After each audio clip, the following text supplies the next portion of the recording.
And about 7 years ago, I got this idea of sort of chronicling what it took to get a horse ready to do a 100 miler, and just started in not really knowing what I was doing, telling a story about I think it was about Major. He was a Tennessee Walker, and just talked about workouts and feed programs and whatever I was doing at the time. I've never tried to be the oracle at Delphi, but when you've done this a long time, you've made enough mistakes and done enough experiments that you kind of know what works and what doesn't. And I've always directed my little essays or posts or whatever you want to call them, more or less to beginners, people who, not that the information is necessarily fundamental, but that people need inspiration. I think they need a little humor doesn't hurt, and they need to feel like they can do this too.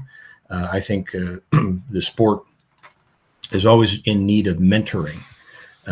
We have to. There's a lot of people, as I say, with their noses pressed against the window, because it's a fascinating sport, but it takes a lot of wherewithal to do it. It's expensive just to even own a horse, much less be able to keep one and haul it somewhere and feed it and shoe it and vet it and have tack and land to ride on and all the things that you have to do to even participate in the sport.